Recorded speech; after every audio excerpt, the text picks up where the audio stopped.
JEE main 2025चा question आहे.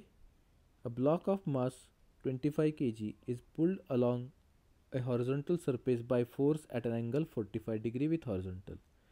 The friction coefficient between the block and the surface is 0.25. The block travels at uniform velocity. The work done by the applied force during displacement of 5 meter is what? तर आपल्याला work done काढायचं आहे. आपल्याला force किती लावला आहे तो माहिती नाही, पण आपल्याला सांगितलं आहे की it is moving with uniform velocity. That means त्याच्यावरती जो नेट फोर्स असेल तो 0 असेल. तर हा फोर्स किती आहे तो आपण काढूया. हा अप्लाइड फोर्स 45 डिग्रीवरती लावला आहे, तर त्याचा हॉरिझॉन्टल कॉम्पोनंट येईल F/√2 आणि व्हर्टिकल कॉम्पोनंट पण येईल F/√2. त्याच्यावरती अजून एक फोर्स असेल दॅट इज mg. तर एक नॉर्मल असेल n आणि इकडे एक असेल फ्रिक्शन. तर पहिल्यांदा आपण काढूया नॉर्मल. नॉर्मल किती येईल mg मायनस F/√2.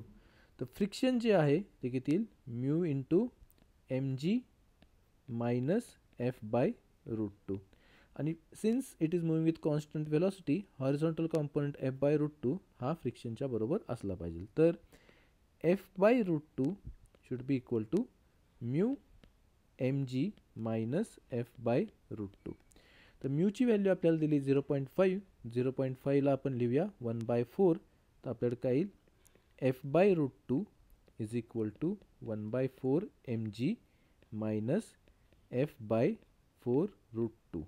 तर आपल्याकडे काय येते 5F/4√2 is equal to mg/4.